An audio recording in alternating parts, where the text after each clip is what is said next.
Здравствуйте, Хаджи Мукан. Слышно нас, да? Добрый день, да, слышно. Как слышно меня? Тоже хорошо. Сейчас я перемещусь в аудиторию нашу. И, соответственно, сейчас я перемещусь в вещание делать.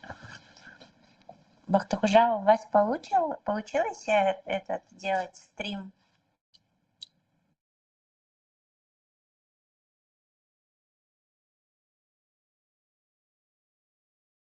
Так, сейчас тогда я тоже проверю у себя, как у меня запускается стрим.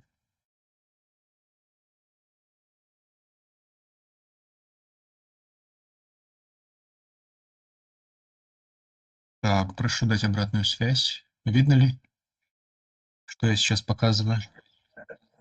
Да, видно. Все хорошо, отлично.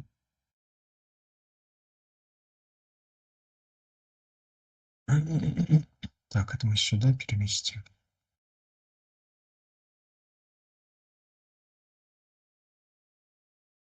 Так, это мы сюда, это сюда. Уведомление отключу.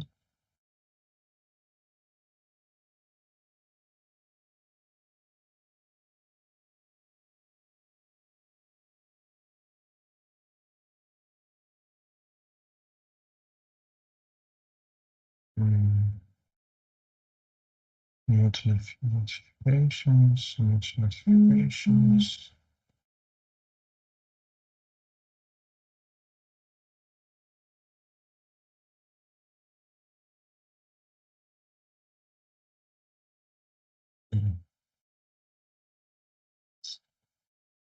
Три часа, да, будет начало?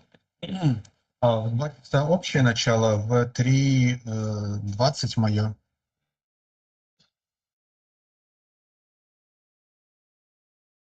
Что? У вас в 3 часа, в 3:10, по-моему, у вас Все, начинается. хорошо.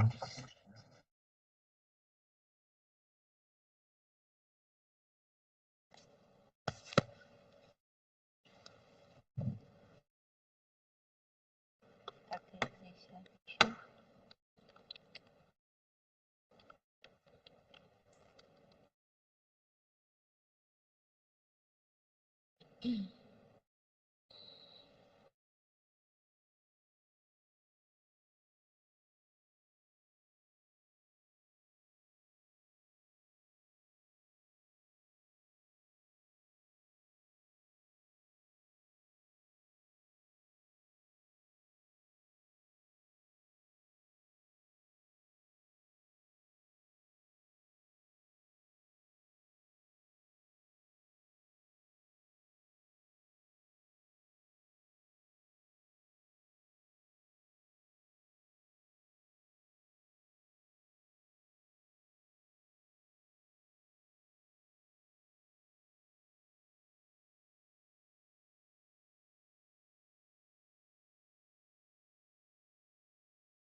Так, меня слышно, да?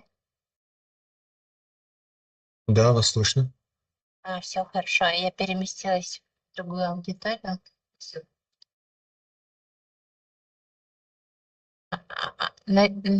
Так, сейчас.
Okay, dear colleagues, I think we will start in few minutes. I don't wait my if it's in. And the first speaker will be Dana from International Science and Technology Center, which is located in Astana.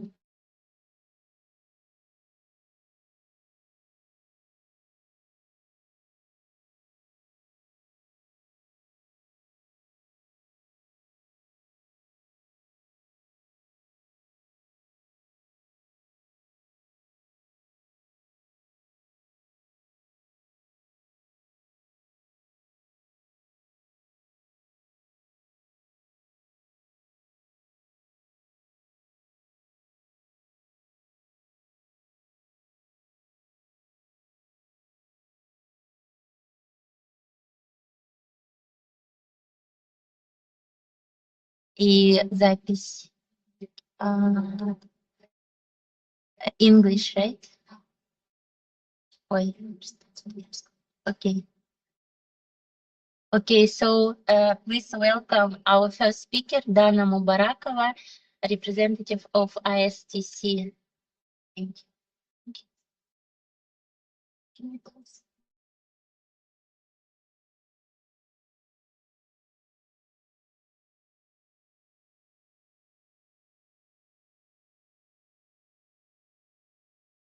Good afternoon, honored participants, organizers. My name is Mubarakova Dana. I am representing International Science and Technology Center, headquartered in Astana. So on behalf of our Executive Director, Karina Angulieva, just let me express gratitude, firstly, for invitation to be part of this esteemed conference. So I'm working in the Grants and Agreements Office. We are responsible for all project proposals and agreements which we receive for different projects. So to begin, I would like to share a brief video today. So just to give you overview of our organization and mission. So let me share the video.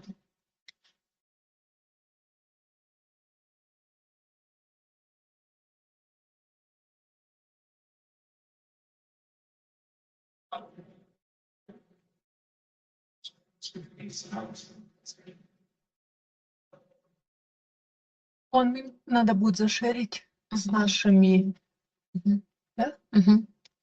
Вот так вот сделаем, чтобы все видели ваши видео, и мои участники тоже.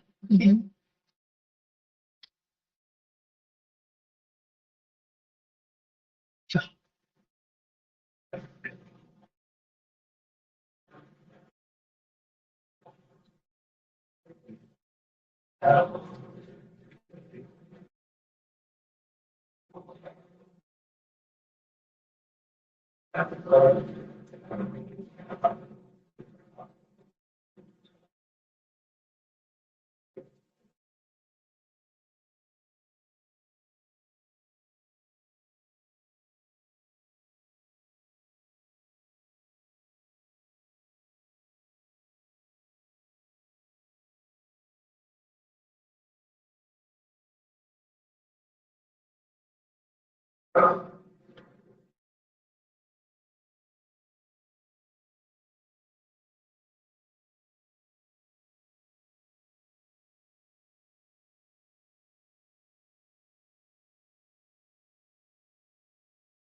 Thank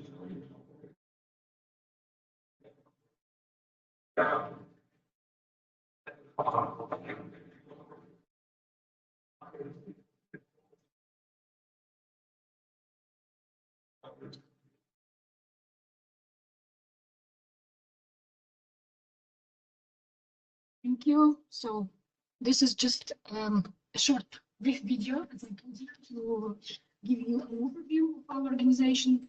And just following this video, I would like to present you a short, again, presentation, probably to give you further insights. And afterwards, if you have any questions, please do not hesitate to ask me. Thank you. Okay, firstly about ISTC's history. So you already heard from the video, it was founded in 1992, but it was firstly in Russian Federation. So currently, since 2015, we are working in Kazakhstan, headquarters in Astana. So, and you can see here that we have branch offices as well. So in Armenia, Georgia, Kyrgyzstan, and Tajikistan. These are our branch offices. So, and actually ISTC has coverage in 100 countries. So, and we have different projects. So actually, I can also tell you that our organization consists of a project department, finance office, procurement office, and grants and agreements office. So, and different projects activities are in Africa, Mediterranean countries, and whole Central Asia, and the Gulf. So this is our areas. About ISTC mission, I can also add, you can see from this presentation, yeah. So it is firstly to advance global peace and prosperity through cooperative chemical, biological, radiological, and nuclear risk mitigation. So by supporting civilian science and technology partnerships that address global security threats and advance non-proliferation to redirect expertise to peaceful research and development fields. So to facilitate interactions and collaborations and networking between researchers, experts, and policymakers across borders. We have our own database of researchers. So, and we are working firstly with different scientists. And to develop, support, and manage projects that address CDG and foster applications of excellent research results to market and application for the benefit of societies. So, in general, ISTC is 30 years. So you can see here in numbers, how much budget, how many projects, numbers of scientists. So areas for the last 30 years, it was in biotechnology and life science. We had also chemistry, environment, fission reactors, but this is the whole story. Yeah? About the current areas of interest, you can see on our website, official website, so www.istc.int. So this, and you can follow the current situation of our organization. So currently for 2025, we have more than 60 projects. So, and I already talked to our colleagues here. So we have open call proposals. So actually this is only 20% of our proposals. You can also see it on our website. So for this year, we have 7 projects funded by Japan. DSP, this is direct solicitation projects. We have different funders, 10 projects from EU funded, 37 projects from US funded, 2 projects co-financing, and 4 projects others. Others, here I can highlight that Singapore, Norway, and UK. So this is about others. SB, this is supplemental budget. For supplemental budget, we have 15 projects. So why partners work with ISTC? Here you can see the advantages. Firstly, this is professional project management.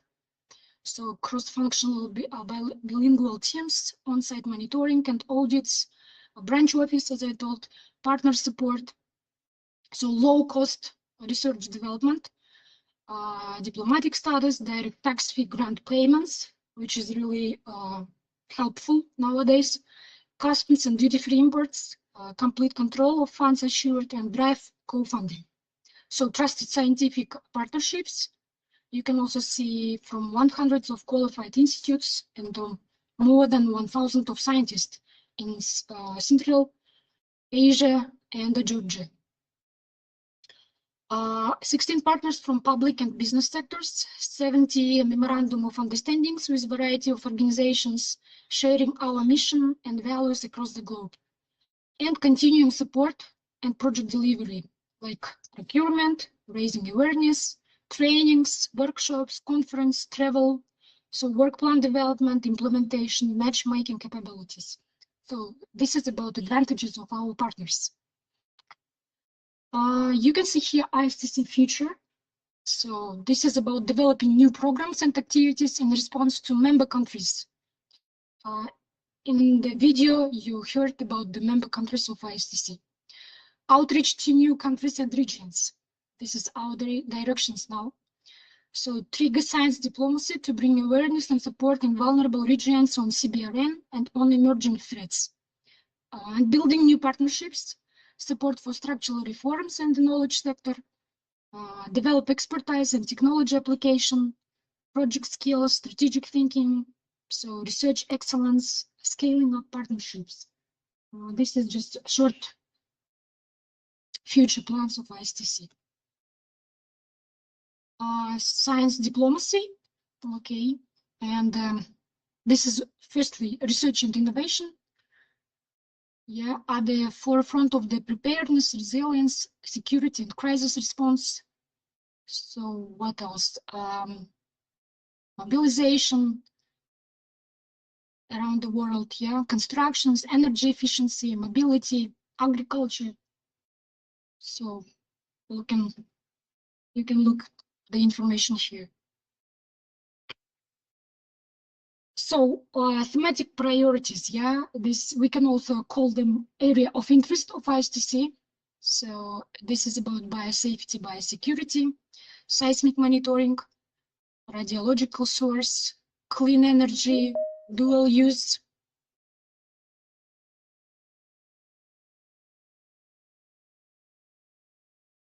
water management, preparedness, health threats in Central Asia and Africa, civil protection, so and others. This is for our future plans, yeah.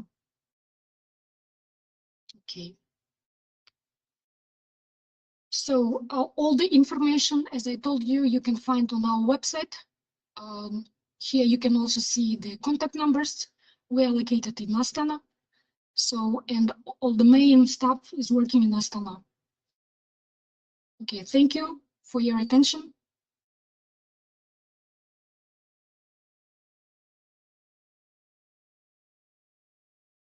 Yes, sure.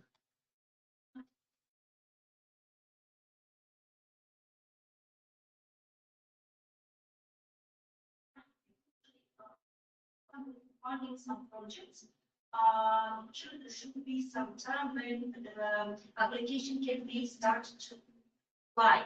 Do you have some kind of schedule about it, or maybe at any time as well? And the second one, so I would like to know what is the main of the requirements to get any confirmation of this point. Thank you for the question. So as for the guideline, it depends because we can suck system science committee where we have experts, listed experts. They assess proposals. If you would like to see the legal information, you can contact them, of course. I just can give you information about the last year. It was started on July 5th, and it was continued submission until March. So, and still we are working on proposals from 2024.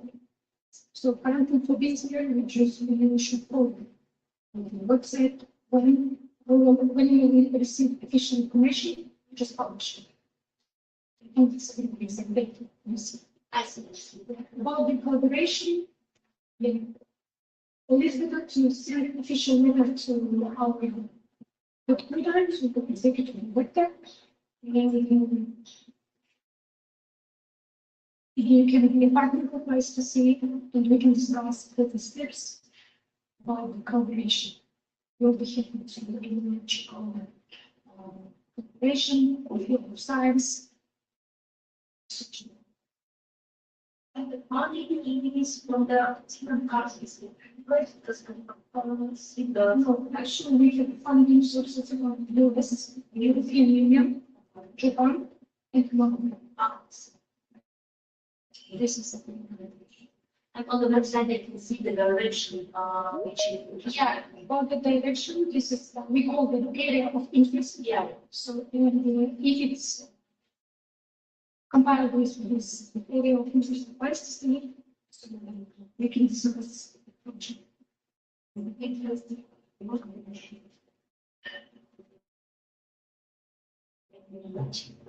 They have recommendations. Thank you for your information. Yesterday, for your laboratory with some of us. So, ICTC has the experiment, yeah, to open joint laboratory. Yes, again, I do not have such kind of authority to answer this question, because, we're working on whole projects. It is not about only establishing laboratory. We have a practice opening the toxicology center, for example, in Astana, but it was inside the one project. So within the project. So I cannot say exactly, is it possible to establish a laboratory combined with the mask? If you send an email, probably we can reply to this question. Thank you. I think that Hajimukan also has a question from online. Hajimukan, if you have a question, you can ask. Yeah, please. Sorry, I just want to you check the chat. Yes, it works. The sound is pretty bad. It's hard to hear my colleagues from the audience. Okay, I will ask our IT department. Thank you. Thanks.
Thank you very much for inviting me. Okay, thank you. Yes, thank you. Thank you. So our next presenter is Arman Bikimbayev, right? He's representing Space Lab. Can you hear us, Arman? Yes, I do. Do you hear me?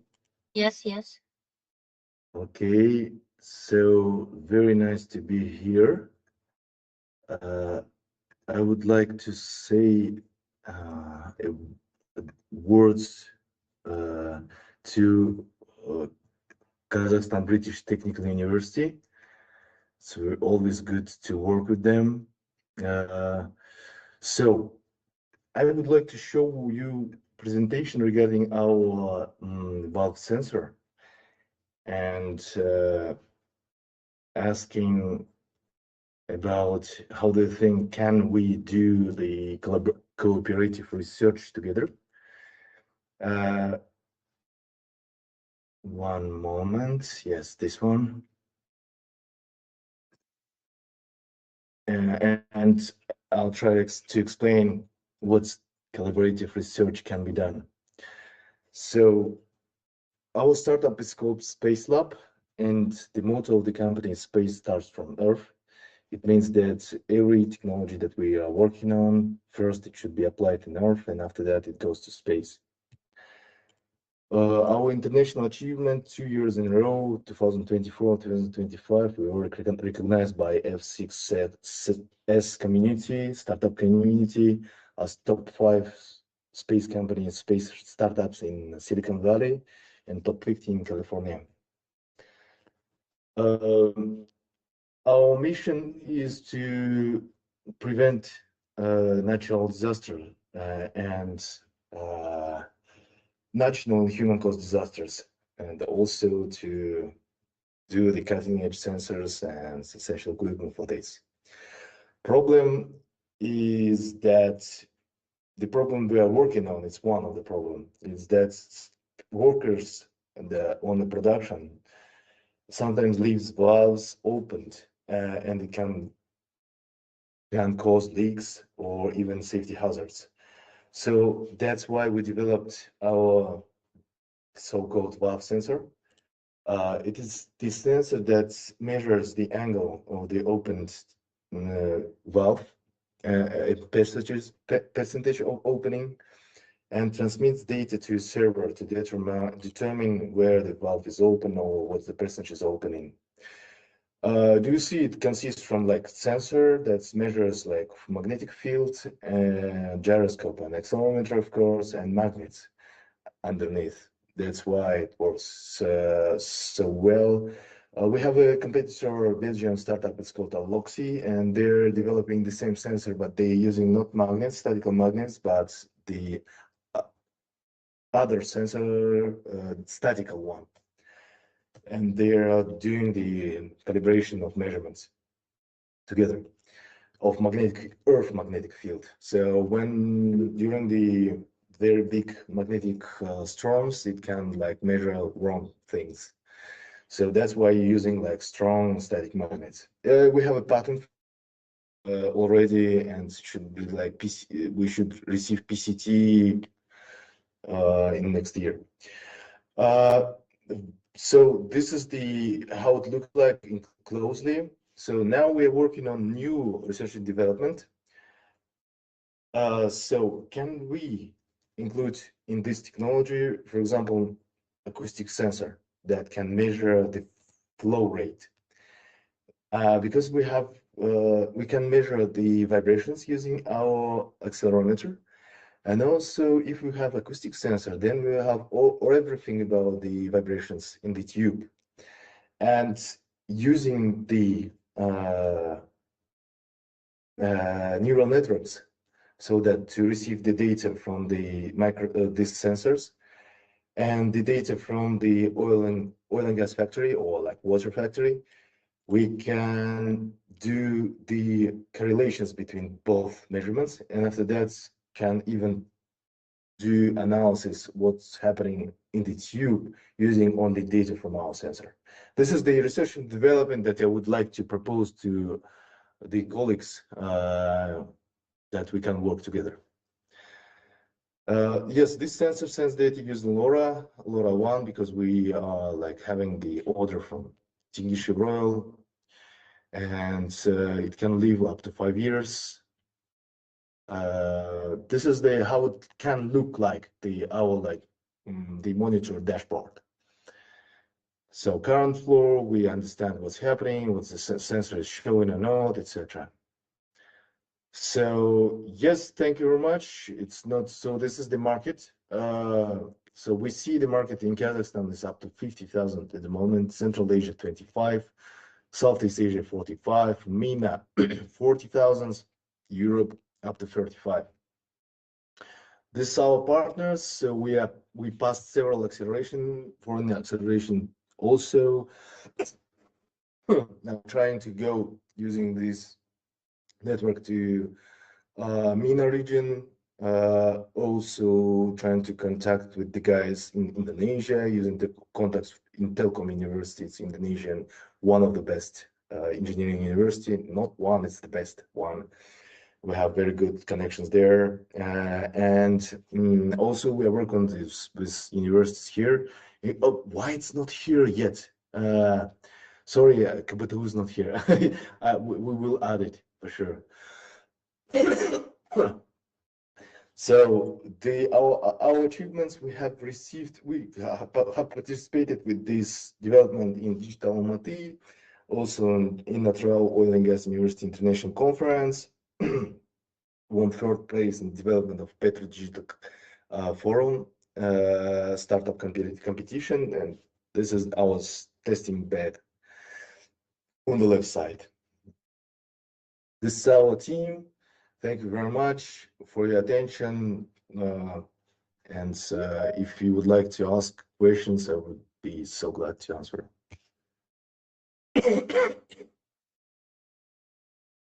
Okay, dear colleagues, if you have any questions, please ask.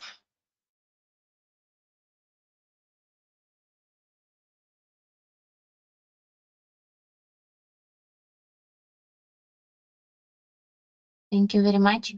So actually with Sarman, we are working on a big project also relating to cybersecurity, and it is a very interesting team to work. And we hope that we can publish a paper in good journal. The framework is actually working using the quantum computing, and so we will see how it works. Thank you very much, Arman. Thanks a lot, Asil. Was glad to be here. Yes. So, dear colleagues, if you don't have any questions, then we can move to the next speaker, Hajimukan, right? So you can give a talk earlier than we expected. Хорошо, да, сейчас.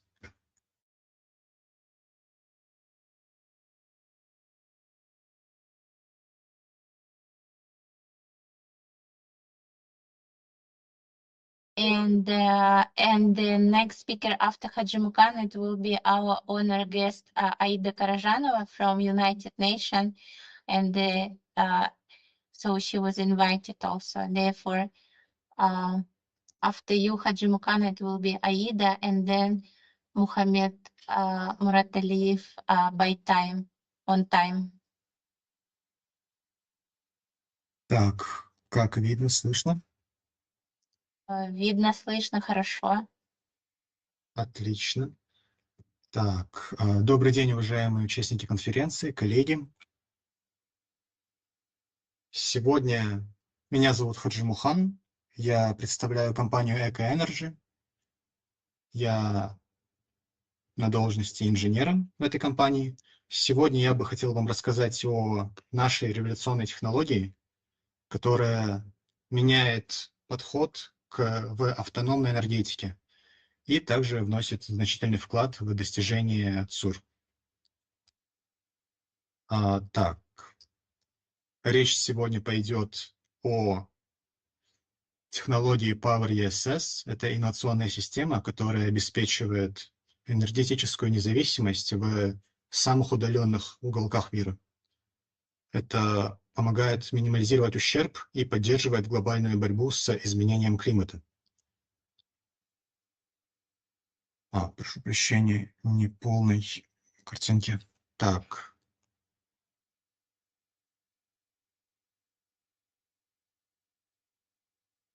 Что такое технология Power ESS? Это новое поколение автономных источников питания. Оно представляет собой такой контейнер, в котором собрано различное оборудование, и поверх него будут установлены солнечные панели, направляемые нашим солнечным трекером двухосевым. В презентации вы можете видеть примерно его дизайн. Тут более подробно показано, что входит в состав данной технологии. Это массив из солнечных панелей. Данный массив может меняться в зависимости от нужд потребителя. В данном случае представлен пример на 5 киловатт мощности. В самом контейнере установлено оборудование Victron Energy, чьим представителем мы являемся. Мы их официальные дилеры в Казахстане. Это компания, которая хорошо себя зарекомендовала на мировом рынке. Безотказные, надежные устройства для автономных систем. Здесь, получается, представлено инверторное оборудование на 380 вольт и наполнители, то есть предохранители, накопители энергии, опять-таки накопители энергии на технологии Life Power. То есть это литий-железофосфат. Сейчас данные аккумуляторы считаются по праву, наверное, наиболее передовым предложением по накоплению электроэнергии. К ним идут БМС, системы распределения Lynx, контроллеры Cerbo и также контроллеры заряда Smart Solar. Ну и распред-щит, который включает в себя выходы на 220, на 380, автоматика. Что я хочу сказать? Какую проблему мы решаем данным устройством, грубо говоря? Представьте себе, что удаленные объекты, фермы в казахстанских степях или же горные поселки в Алматинской области, нефтепроводы в труднодоступных регионах. Заметил, что вчера и сегодня на воркшопе очень часто поднималась тема именно связанная с нефтью. Строительные площадки, все это вдали от цивилизации, прокладывать туда центральную сеть, все это очень дорого, и они сталкиваются с одной общей проблемой – отсутствие электричества. И сейчас, на данный момент, в основном единственное традиционное решение – это дизельные генераторы, которые стоят дорого, они ненадежны, и самое важное – они наносят ущерб окружающей среде, достаточно серьезный. В данном случае дизельный генератор выбрасывает порядка десятков тонн СО2 ежегодно, усугубляя изменение климата и загрязняя воздух. Также по надежности в экстремальных условиях морозов, что характерно для нашей страны, и также в условиях жары до 50 градусов, генераторы часто выходят из строя, что приводит к простоям. А простой в каком-нибудь том же нефтепроводе – это убытки на десятки миллионов. Что мы предлагаем? Power ESS предлагает альтернативу. Она сокращает зависимость от дизельного топлива до 90%, не полностью, но… То есть, каким образом? Распределение энергии. Благодаря солнечному трекеру электроэнергия будет равномерно вырабатываться в течение всего солнечного дня. В пасмурные дни на себя потребление, выдачу электроэнергии будут брать накопители, а для нагрузок, которые превышают наши прогнозы, для долговременных больших нагрузок будут подключаться дизельные генераторы, но благодаря такому умному алгоритму использования мы сможем экономить топливо до 90%.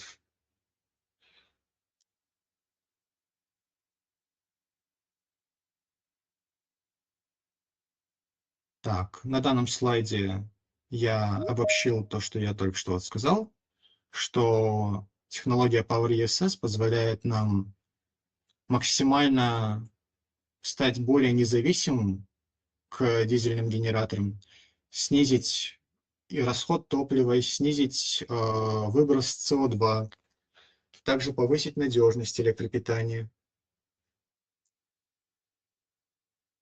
Даже в пасмурную погоду система будет достаточно эффективной благодаря тому, что трекеры будут подбирать оптимальный угол наклона по азимуту, получается, двухосевой трекер будет менять положение панелей в зависимости от того, как падают лучи солнца, какая солнечная инсоляция.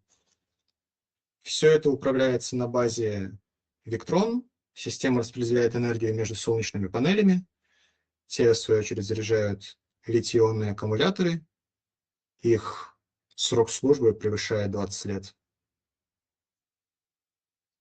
Эта система, помимо того, что она достаточно надежна, она достаточно эффективна, она может похвастаться тем, что она очень мобильная. Что плюс как раз-таки для удаленных регионов, для удаленных участков. Доставка и развертывание очень быстро проходит, потому что размер этой установки всего где-то 3 на 2,5 метра. Высота трекера с панелями около 2 метров. Вся сборка будет занимать 8 часов, так как уже панели готовы, контейнер готов. Остается только смонтировать трекер и установить крепление для солнечных панелей.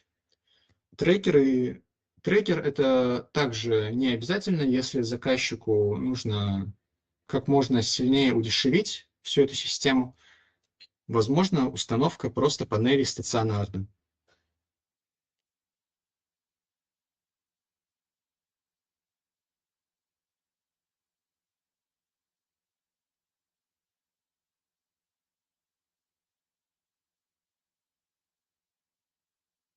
Что хочется сказать, получается, наша система позволяет вырабатывать доступную, а главное чистую энергию.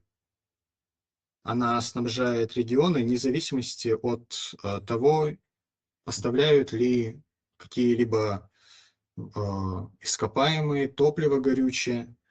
Одна лишь логистика на топливо значительно увеличивает расходы, не говоря о том, что это загрязняет удаленные регионы. В борьбе с изменением климата подобная система снижает выбросы СО2 вплоть до 70%. Это напрямую способствует сокращению углеродного следа. Это способствует ЦУР-13. Также данная система придерживается и ЦУР-12 по ответственному потреблению и производству, потому что вся система построена на компонентах, которые возможны долговечное использование, долговечную эксплуатацию. Даже аккумуляторы, которые считаются обычно традиционно самыми уязвимыми частями в системе, построены на базе литий-иона, который может служить вплоть до 20 лет. Также косвенно, но данная система позволяет сохранять экосистему суши, заменяя или же практически заменяя дизельные генераторы, снижать загрязнение почвы и водоемов. И эти преимущества делают Power ESS не просто коммерческим продуктом, но и инструментом для глобальной экологической трансформации. Мы верим, что ESS помогает не только бизнесу, но и в повседневной жизни людей. Она подходит для самых различных сценариев, как я ранее говорил, для нефтегазовой отрасли. Вот, для того, чтобы снабжать электроэнергией узлы запорной арматуры, как вот прошлый спикер Арман говорил, для систем КПА, для видеонаблюдения и обогрева трубопроводов, для сельского хозяйства. Эту систему можно применять для питания насосов, холодильных установок, гидропоники, для чрезвычайных ситуаций, где необходима быстрая доставка, развертывание в зоне стихийных бедствий. Как, допустим, часто у нас, опять-таки, бывает в сезоны паводков, необходима электроэнергия для спасательных операций. Ну и для туризма и экспедиций. Чистый, экологически чистый источник электроэнергии в уголках, которые не затронула, так сказать, цивилизация.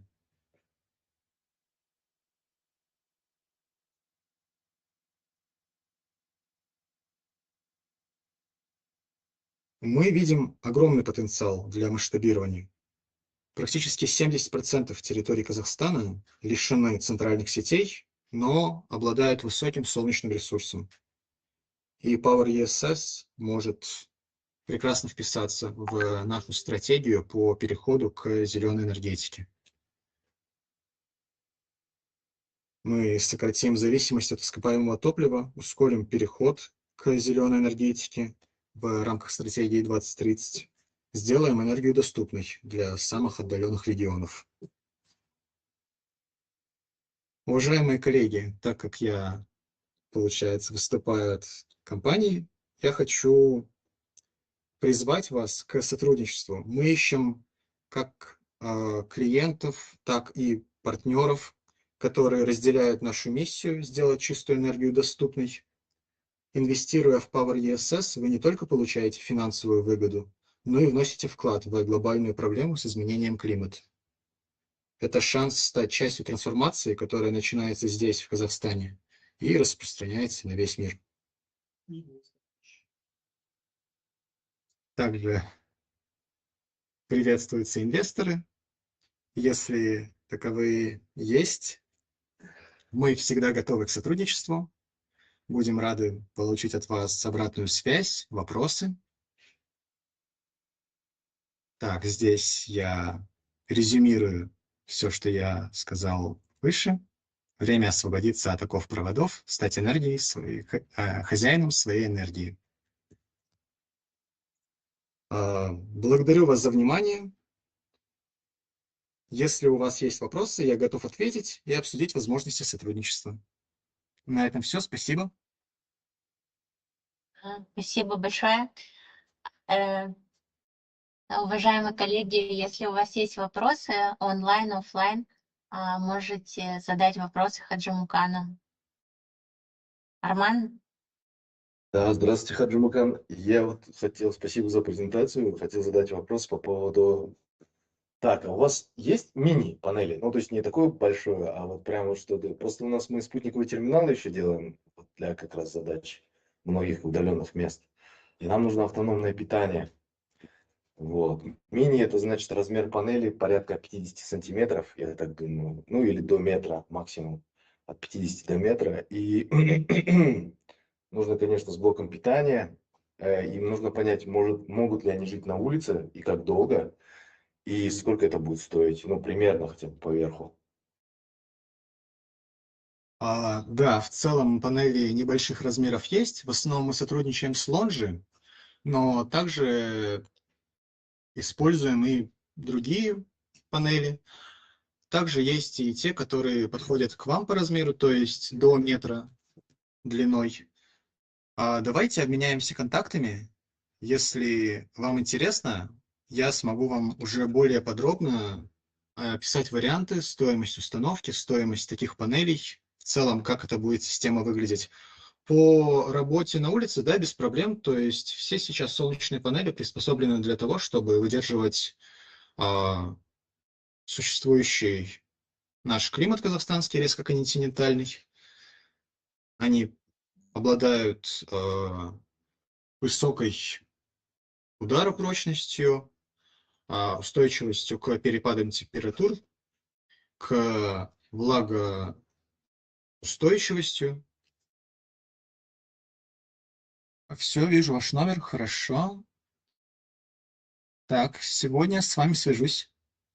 Благодарю за вопрос. Спасибо большое. Вот на нашей площадке происходит сразу взаимообмен. Это очень интересно. Если больше нет вопросов, то вот следующий докладчик у нас Аида Каражанова, представитель ООН. Это вот вне программы. И в 15:30 мы заслушаем последнего докладчика Мухаммед Гали. Хорошо? Мухаммеда, да. Спасибо.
Слышно, да, нас?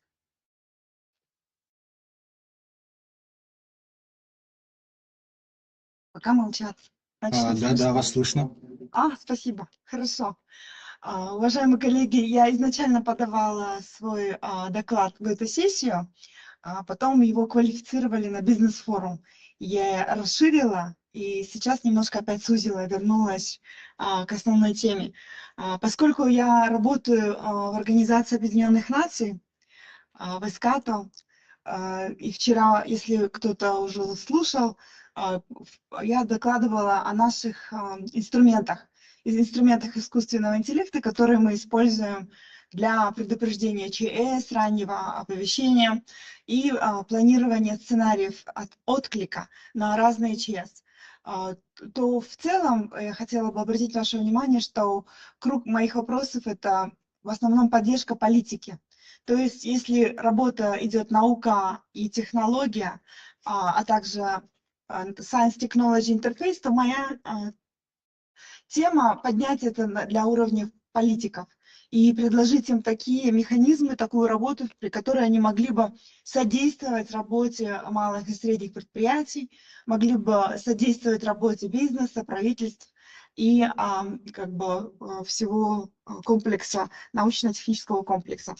Вот. И здесь вот на этом слайде я еще раз показала, как наша программа SAT-GPT, то есть не чат-GPT, а также LLM, Large Language Model, используется по работе с большими данными, в частности, прогнозирование наводнений и также засухи. Существуют большие интересные программы по Watch Drought. Мы знаем, что в Казахстане и вообще в регионе сейчас наблюдается очень большая угроза засушливости. Также параллельно идет сезонное наводнение. И в этом плане, конечно, наши спутниковые возможности, все это открытые данные позволяют генерировать, интегрировать геоинформационные системы вот в такие вот large language model.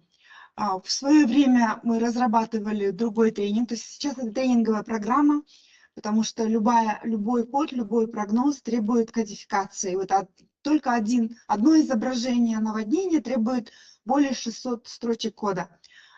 И прежде чем переходить к кодификации, нам нужно обеспечить эту связку между политиками, технологиями и как бы учеными. Вот этот курс по Shifting Towards Water Resilient Infrastructure, он онлайн, он готовый, он бесплатный. Он был один из самых как бы посещаемых курсов, где мы давали политические рамки.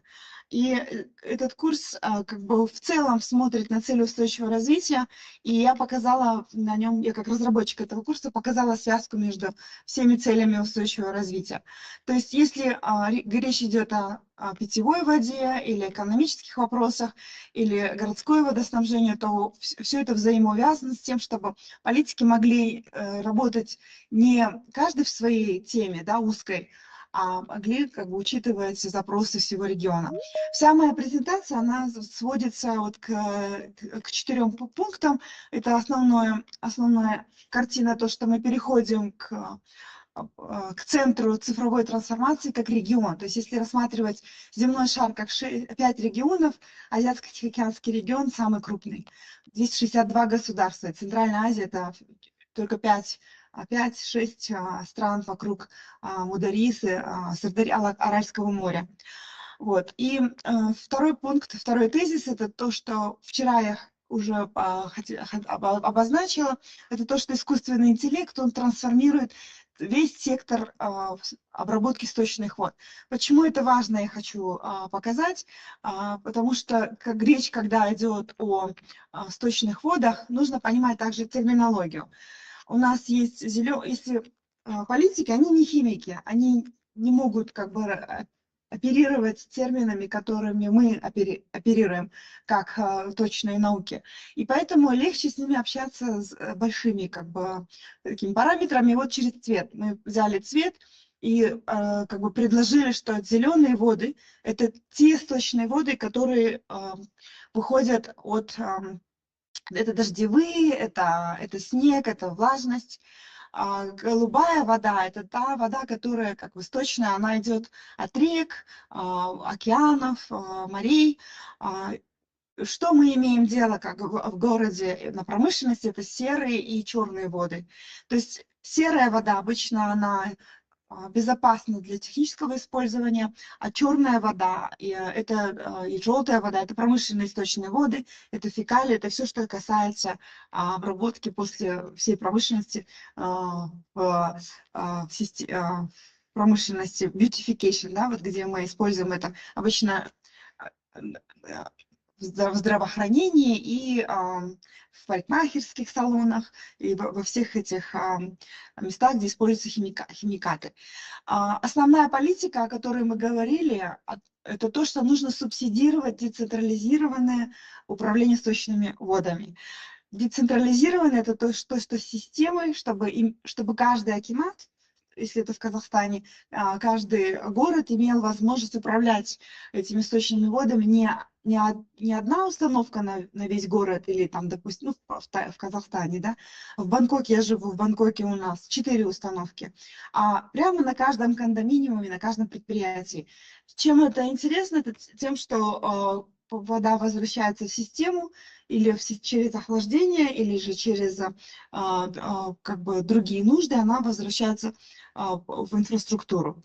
Здесь методики, как бы мы посмотрели вчера, я тоже говорила о том, что есть 3 скорости. Это природная скорость, или там, где мы рассматриваем голубые и зеленые сточные воды, это идет натуральный цикл, да? Естественный цикл природный, где дождевая вода возвращается в систему через сезонные преобразования. И среднесрочные и краткосрочные циклы. То есть мы говорим о среднесрочном цикле, это в основном на предприятиях, и короткий цикл это, да, допустим, в городах и в ЖКХ. Вот этот цветом я попыталась изобразить. Здесь оранжевый – это маленькие циклы, то есть в городах это питьевая вода. Почему маленькие? Потому что если мы возьмем условно реку, да, 100% объем воды, то только 7% идет в город на питьевые нужды. Где-то 40-50% воды идет на сельскохозяйственные нужды. И остальная сумма, то есть немножко меньше, чем сельскохозяйственные, это промышленные воды. То есть эту всю воду можно вернуть в систему. То есть мы смотрим на водный баланс. Input-output. Сколько воды вошло, столько же должно выйти, чтобы она была либо в голубом, либо в зеленой категории. Но обычно так не происходит. Обычно черные и серые сточные воды возвращаются, получается неэффективное использование. И поэтому цели устойчивого развития, они дают возможность корректировать планы, инвестиции и технологические решения. И, конечно же, тут AI с большими данными по трансформированию целой системы, они имеют огромное значение. Если смотреть на санитарные нужды, тоже посмотрите на ступеньки или на лестницу, как можно обеспечить лучшую санитарию, гигиену и поведение человека и всей системы, которую он использует в инфраструктуре. То есть сейчас у нас City-wide Decentralized Facility, это on top, да, у нас Сургулак в Казахстане, да, в Алмате. Вот это с одной стороны это решение, но с другой стороны это неэффективное использование ресурсов, потому что ЖКХ и все косметические салоны, они безответственно относятся к тому, сколько воды выходит. То есть используя чистую воду, выходит не коагулированная, не обработанная сточная вода. В ООН мы говорим о том, что сточные воды – это не просто отбросы и черные, серые, это ресурс.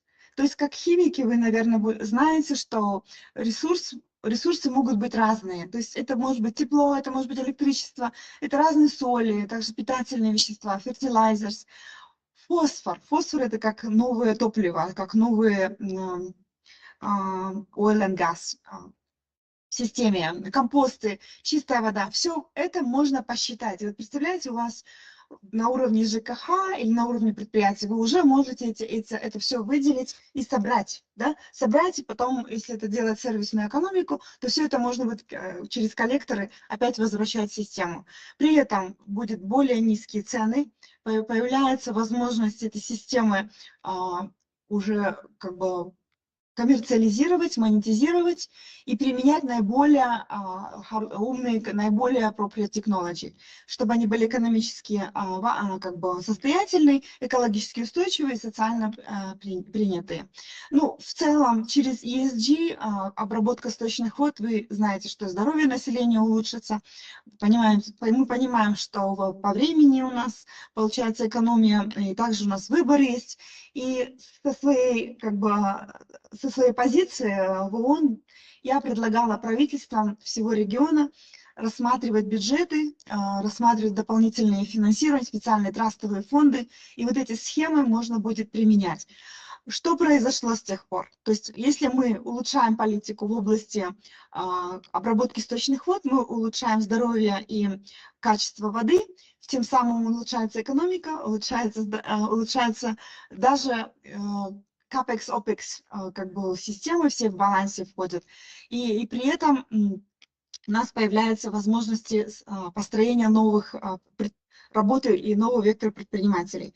После наших докладов, это было еще в 2019 году, АБР, также Всемирный банк, они увеличили их инвестиции в водную инфраструктуру. Я показала через данные, большие данные, что инвестиции уменьшились, что у нас в плачевном состоянии везде, по всем странам, не только в Казахстане.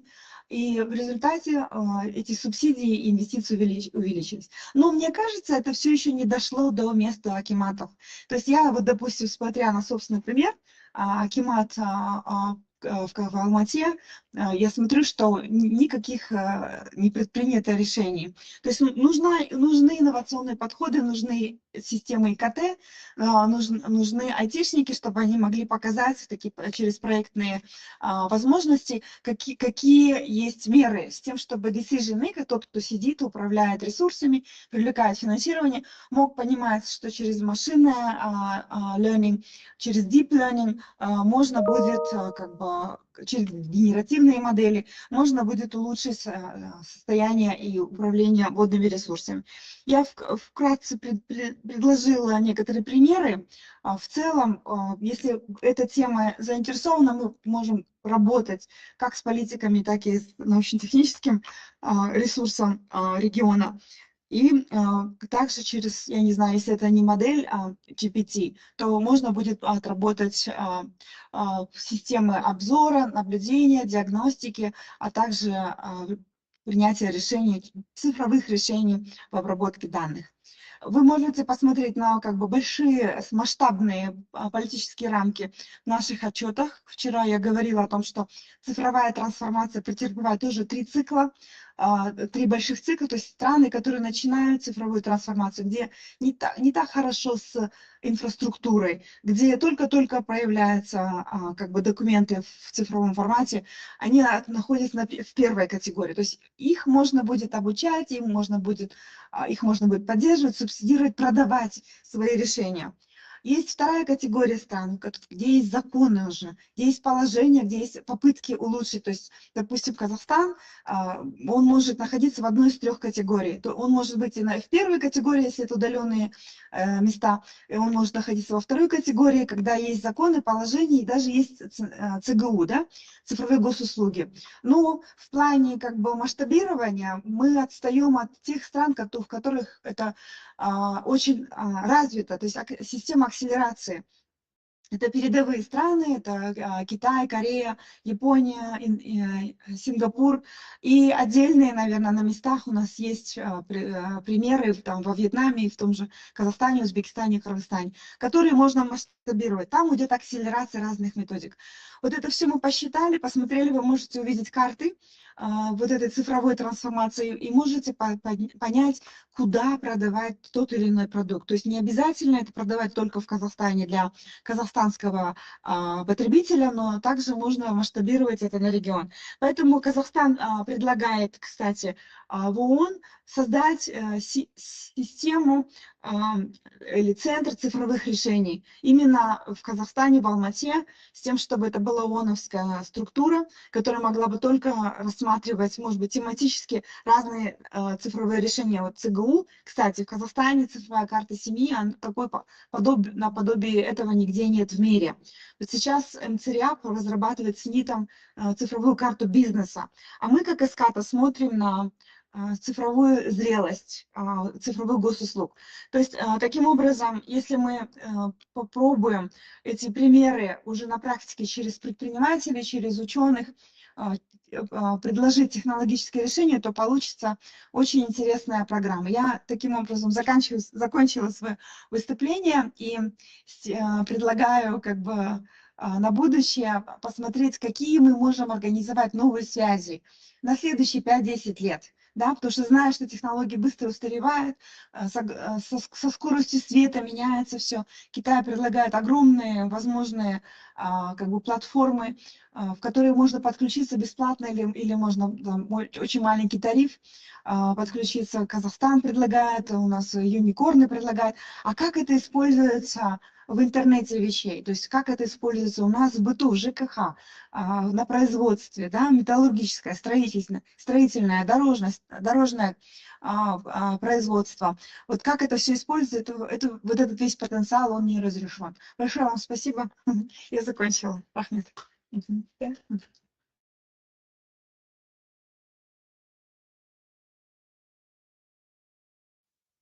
Здравствуйте. Да, здравствуйте. Вопросы? Да, вот к Аиде вопрос. Спасибо большое за презентацию. Очень интересный продукт. Вот сейчас на сайте вашем сидим, изучаем. Я вот хотел спросить насчет взаимодействия. Вот интересно, вот мы просто разработчики спутниковых терминалов для задач IoT как раз. И наша вот миссия — это предотвращение стихийных бедствий. Вот мы сейчас с сейсмологами конкретно в Алматы работаем, ну, с МЧС тоже. чтобы передавать данные там сейсмостанции, например, в горах, которые стоят. Вот. Ну и по поводкам тоже бы хотелось поработать, потому что, ну, данные с водохранилищ, например, там с датчиков, которые в поле стоят, вот эти вот тоже наши задачи, которые мы можем тоже решать. Вот. Что вы думаете по этому поводу? Можем ли что-то сделать вместе? Вас не слышно, у вас микрофон выключен. Сейчас вот я включила этот. Я могу микрофон подключиться. Я могу микрофон подключить. Рахмет за ваш вопрос. Что много меня и тут, и там. Арман, знаете, я поделюсь с вами нашим материалом. Мы в Эскато провели тренинг. Буквально на прошлой неделе у нас все эти как бы приложения искусственного интеллекта мы использовали для Drought Watch, да, а также на уровне паводков. То есть там, где паводки, у нас как раз ChatGPT. И вы увидите, какой масштаб. Материал чрезвычайно захватывающий и интересный. Потому что вы можете эти все большие данные вводить в систему, это OpenAI, и потом его моделировать и использовать.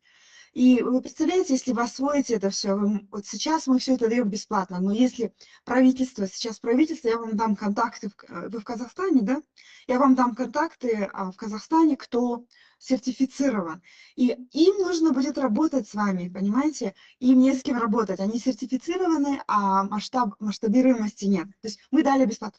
Вы можете с ними, наверное, на контакт идти, это правительственные, это чиновники, и уже предложить, допустим, если это инвестиция идет, если это спутниковые, у вас Казахстан, Гарс Шапары, да, работает на эту тему? Они обычно, да. Да. Нет, они с дистанционным зондированием Земли же работают. А мы IoT-шники, мы вообще первые, на самом деле, в Казахстане такого типа. Все тогда. Спутниковые Хорошо. IoT-шники. Тогда, в общем, в любом случае, я вам дам два контакта 2 тренингов с материалами. И я еще подумаю, я посмотрю на ваши слайды и подумаю, давайте будем на связи. Все. Хорошо, да, я с вами тогда поделюсь презентацией по спутниковым терминалам, посмотрите, что мы делаем. Да. Я могу как связное звено выступить. Да, пожалуйста. Да. Спасибо. Спасибо большое. Спасибо за вопрос. Спасибо большое. Так, следующий участник у нас с Ноттингема Мухаммед Мураталиев, доктор философии, сейчас находится в Великобритании, да? Вы нас слышите? Да, я слышу вас. Ага, спасибо. Вот, и поделиться, значит, наработками по НИОКР по своему направлению. Можете слайды расширить. Yes, if you want to speak English, you can speak English or you can speak Russian. I think I would prefer to speak English because most of the content is in English, and like some terminology will be hard to translate at least for me right now. Let me know if you see my screen now. Okay. Yes, we can see. Okay, perfect. Yeah, thank you for invitation, and it's always good to connect with Kazakhstan, and I'm always happy to collaborate in future as well. Yeah, since it's probably the first maybe formal meeting with KBTU and in general with the partners and colleagues over in Kazakhstan, I thought it would be better maybe dedicate this time to kind of explain what I do and what our research group is doing, and by this obviously we might find some point of contact and for the future collaborations. So I'm a researcher and a lead engineer in Power Electronics Electrical Machines Center, which is in the University of Nottingham. So this is my presentation, and some of the slides might be interesting, and if you even have questions, you can stop me at any time, or yeah, you can ask questions after we finish. Yeah, about the group first. So Power Electronics and Machine Center is the world's largest electrification research group right now.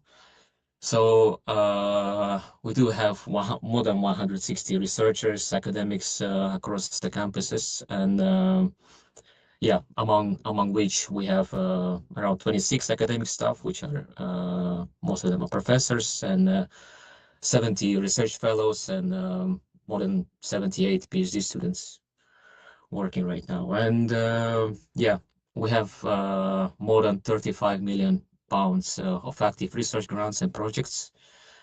And it's important to highlight here is that 80% of those fundings are coming directly from the industry.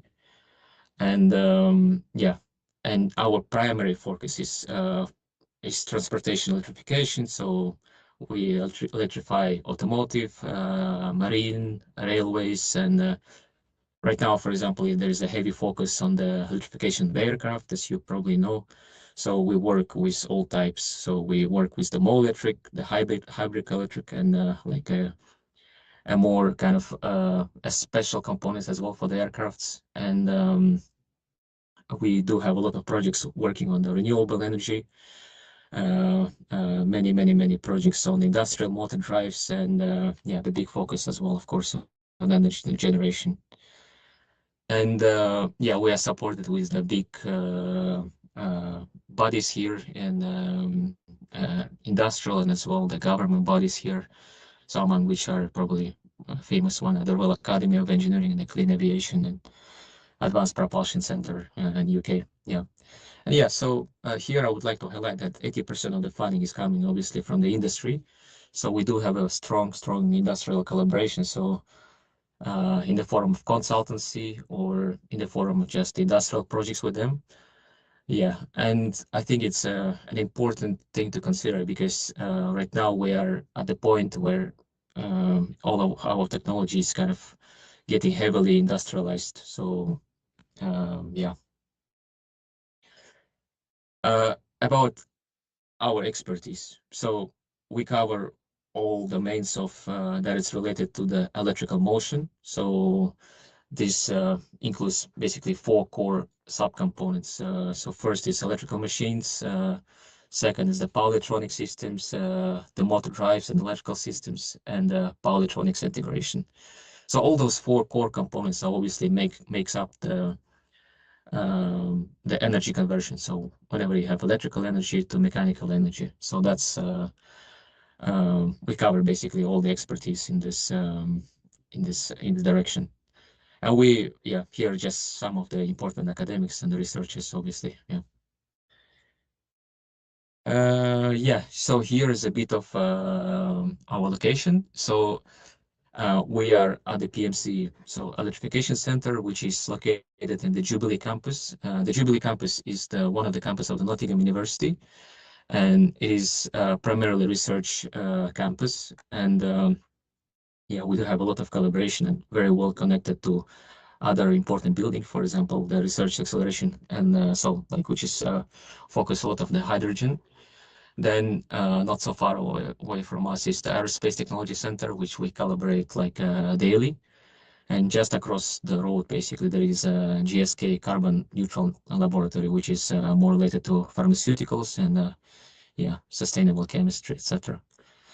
And yeah, and right now we have an ambition to build another, how to say, buildings which will be dedicated to hydrogen propulsion lab, which will be kind of part of our extended PMC center. Yeah. And in terms of our capabilities, and obviously it's important to highlight what we have on site here. And yeah, the 3 main things are obviously a space for the power electronics, which is a laboratory, then the power electronics and converters and motor drives laboratory, and the Wolfson High Power Laboratory. So we cover basically all ranges of power. So starting from a very small electrical system up to like a megawatt scale testing facilities here on site. Yeah, And here probably are more, how to say, industrial numbers. These are more standardized testing facilities that we have right now at our lab. So what happens is that many times the company comes to us and they kind of seek for consultancy and seek for advisory. So what we do, we usually test their equipment or their current developments in our facilities. And yeah, sometimes it works that way easier because yeah, the companies not necessarily need to invest heavily in their R&D facilities, so they can kind of outsource it with us here. Yeah, so again, we cover all ranges of the rotational machines, so starting from very low speed up to very high speed, or more than 100,000 RPM, so which is very high speed, and then yeah, obviously all range of the powers, starting from a few kilowatts up to megawatt scale.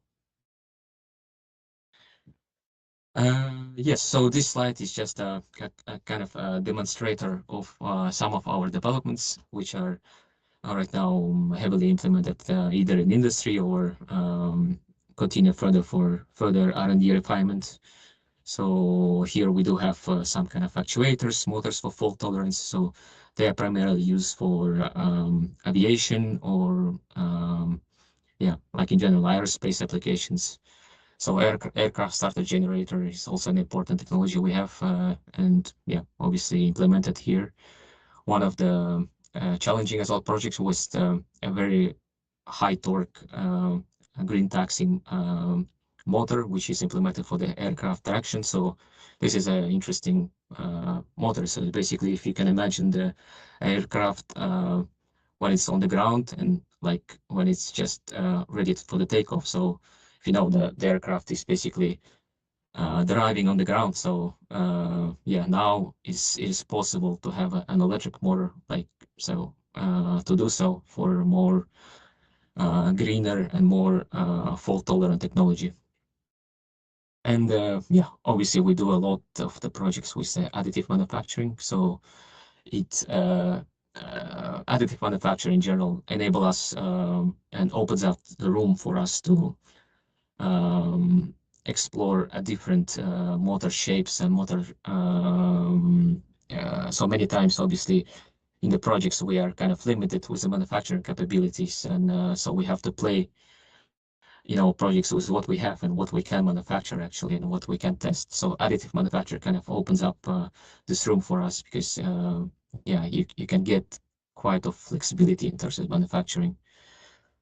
And yeah, many other projects. So like high-speed motors for compressors, etc. The high power density applications machines, and very big high power megawatt scale motor. Some of them for aircraft or in general just a generation application. And here is just a demonstrator of a propulsion motor for aircraft.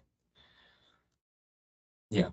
And yeah, so just to kind of briefly walk you through to the design process and the design logic of the electrical motor or electrical generator, I just would like to kind of explain in this slide the logic and narrative, how usually the design decisions are being made. So yeah, in this slide in general, so like you can see that there is a expanded view of the of our automotive motor, which was done for Volkswagen, this ID3, ID4 machine. So here I would like to highlight two main components for electromagnetics and in general the motor design, which kind of converts the electrical energy to the mechanical energy. So which are stator and the rotor. So it's fairly simple if you think about it. So we do have just a stator, which is stationary part, and the rotor, which is a rotating part.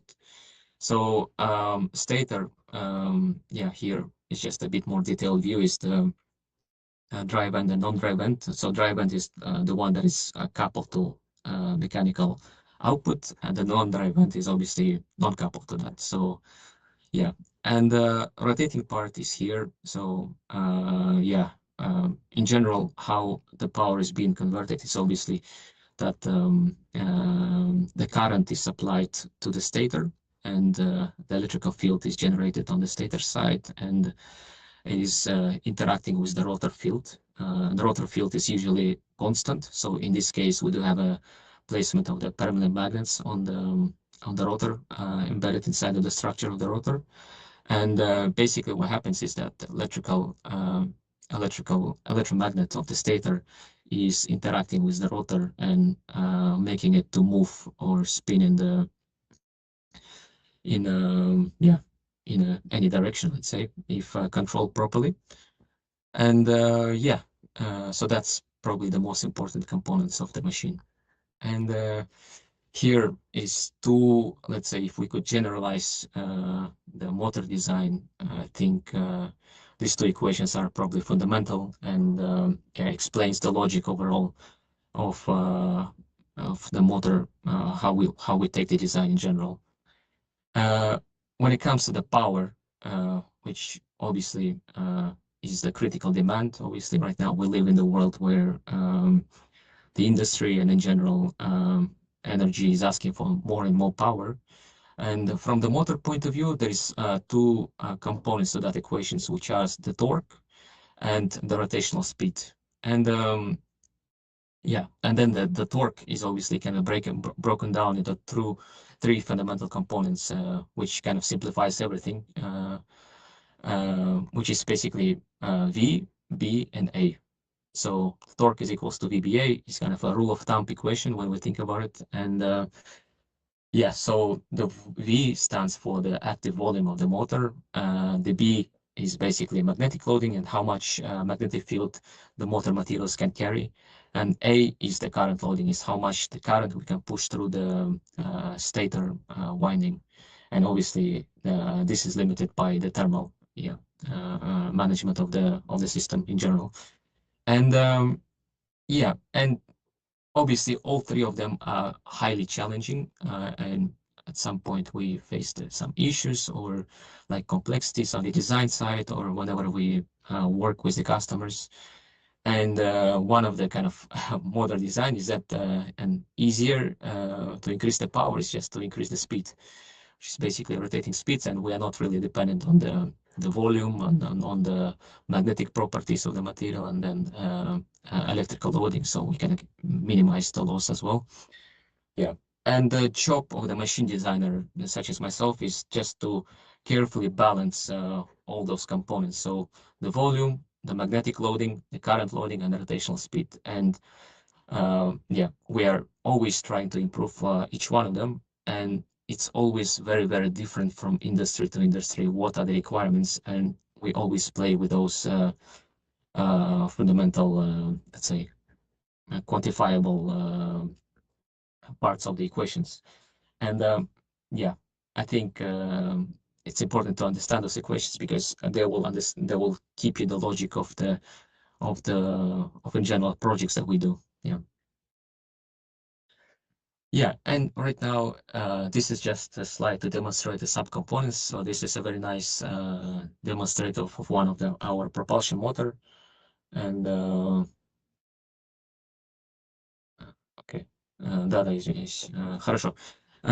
So this is just the subcomponents, which are, we can probably skip this slide. And this is just the last slide to kind of showcase and also explain the logic between different, let's say, consultancy or industrial project that we do. Is that obviously have been collaborating a lot with the aerospace industry, with all those partners are listed here, such as Rolls-Royce, ZeroAvia, GKN Aerospace, GE, and on automotive side, obviously the Marelli, which are part of OEM for the Maserati, the Jaguar Land Rover, and Chang'an as well.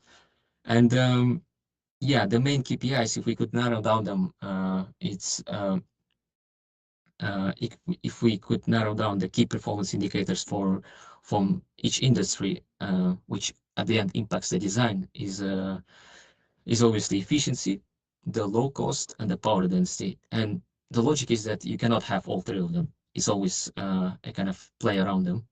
So if we talk about automotive, so they always want the low cost. So they're highly competitive, so they're always trying to optimize the cost. So low cost is highly critical. The power density is associated with low cost because obviously if you have a less size of the motor, you can reduce the cost. And efficiency is less of a target for them because again, because they obviously acknowledge that we can get through all of them at the same time. And aerospace is a completely different side. So they want a very high efficiency and they want a very high power density. And at the same time, they're a bit less sensitive to the cost. And the power density is logic because obviously when this aircraft is flying, you try to minimize the mass of all the components that you're carrying. So yeah, and efficiency obviously is subconsciously related to the losses, and losses are translates to the thermal management of the system, which at the same time translates to the more components and more heavy units. So this is why they always want to have a very high efficiency.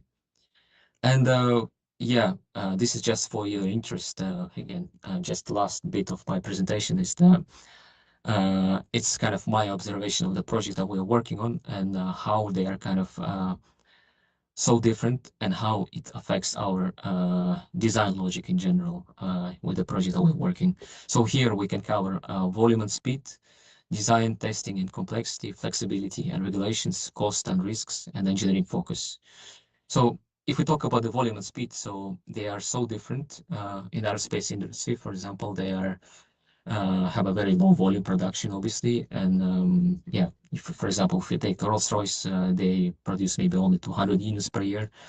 They have a very long development cycle, so around maybe up to 10 years for full implementation. So from the very first concept up to like the technology being implemented directly in the aircraft is takes a very long time. And obviously they prioritize a lot the precision, safety, and technical accuracy.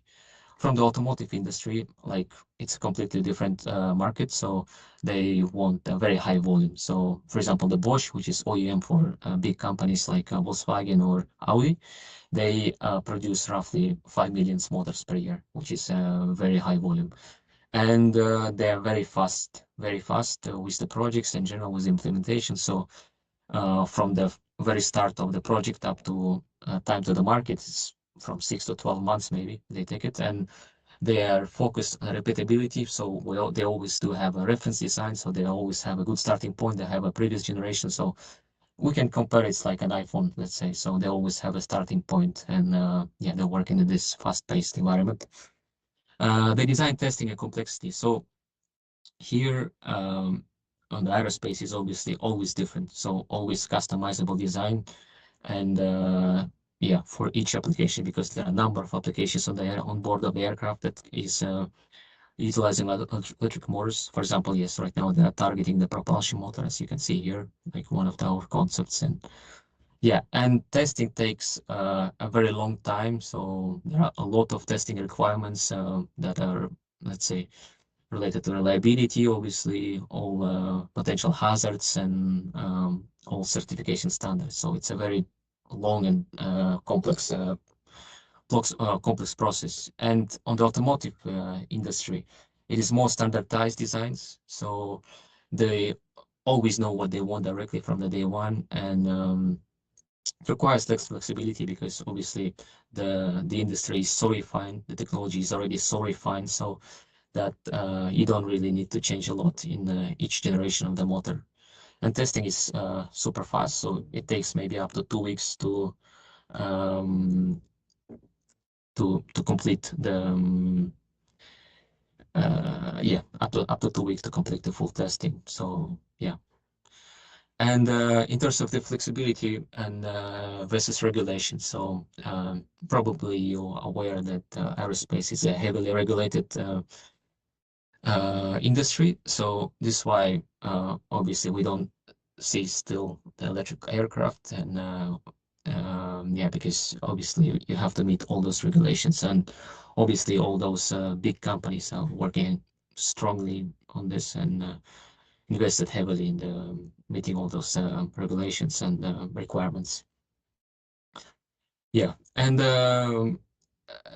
yeah, on the automotive industry, it's less regulatory pressure, which is good maybe at some point, but at the same time, obviously, it gives you less room to improve since you wouldn't want to create a new disruptive technology unless you're absolutely confident, because you will invest a lot in those regulation and standards. And yeah, and in terms of the cost, so usually all this adapts to the cost. So for example, when it comes to the aerospace motor, there is approximate 1.2 million pounds per unit. So obviously it's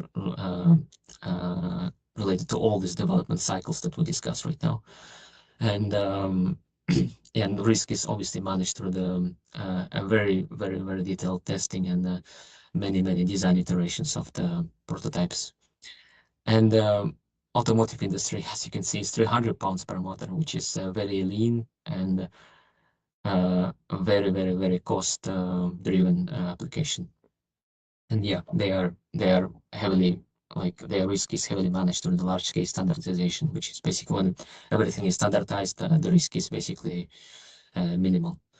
And the engineering focus, so which is fun for us, obviously. The aerospace industry gives you a lot of room for the novel engineering design, and yeah, gives you a bit more of a, how to say, like a challenging design task, engineering task, which is good for us, obviously, because when there is a good task, obviously it's nice to solve it.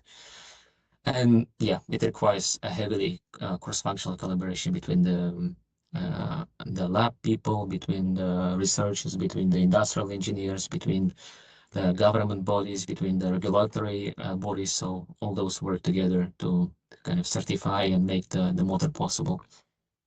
Yeah, and the automotive is heavily lean, and always engineers are always focused on the speed, scale, cost, and efficiency. So these are kind of driven factors here. And yeah, obviously, we do work a lot with both, and I can tell you directly that they are both challenging in their own way. So when it comes to the aerospace industry, they are very, how to say, maybe slow-paced, highly technical, but also very creative, and yeah, which can be good for us as well. And automotive industry is quite different. They're always business-driven. They're always fast, so there is not much time always to kind of showcase or implement the technology that you would like to. Yeah. Yeah, I think that is the Thank you very much.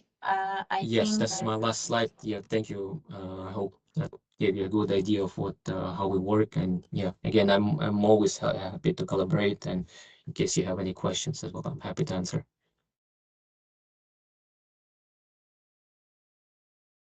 Thank you very much for your detailed presentations. And maybe someone wants to ask any questions from Mohammed.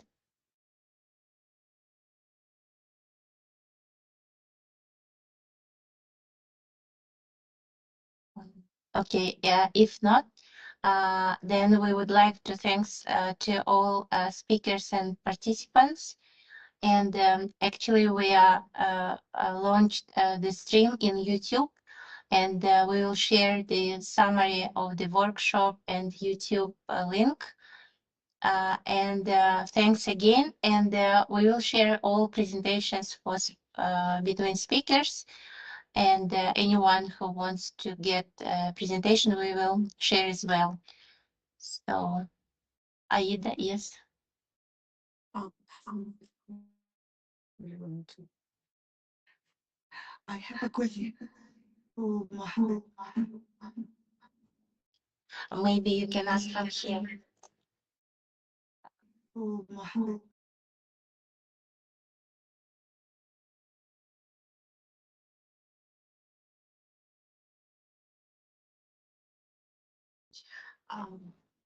Mohammed, Yes. I like one of your visuals where you show the KPI. Yeah. Could you just explain? I really like the visual. It looks very neat and accurate and Okay. smart. But I want to know better. What do you mean? Is it mobile? Do we have to change factors? So yeah, can you show it again? Yeah. Just 1 second. Yeah, probably you're referring to this slide and The last one, right? just 1 second. Yeah, you're referring to this slide, right? Exactly. So, yeah, just to explain you a bit more in detail. So, it's a type of plot, obviously, that there are three main KPIs, which is key performance indicators for that tells you kind of drives your technology in general. And yeah, in our field is usually efficiency, the power density, and low cost. And with the red spider kind of web, you can see where we can position the automotive industry in these scales. So the automotive industry is leaning a lot towards the low cost, and they value efficiency, but not to like a big extent like in aerospace. And the power density is critical as well, but again, everything is driven by the low cost. So this is a kind of a leaning towards for the automotive industry. And the spider web for the aerospace is leaning towards efficiency. As you can see, it is ranked very highly here, and the power density here, which is ranked very highly here. And they care less about the cost. So that's why the cost we position it at a bit lower locations. Yeah, I hope it makes sense for you. Yes, so it's more static now. It's just the current trend. Yes, yes. Got it. It's a current trend right now, and what the industry is required, but obviously it's changing all the time. But yeah. Thank you. Mhm. Thank you very much. No problem. Innovative. Celia, well done. Thank you. Thank you very much for a very active discussion for each speaker. I think it was very interesting talks. And thank you very much again for your participation. And let us finish this session. And tomorrow we will have an offline poster session, and we would like to ask you also to pay attention. We will share posters devoted to SDG that were prepared by our master and PhD students. And if you like someone, you can vote for them, and we can give a prize for students as well. Thank you. Okay, thank you. Bye bye. Yeah, bye.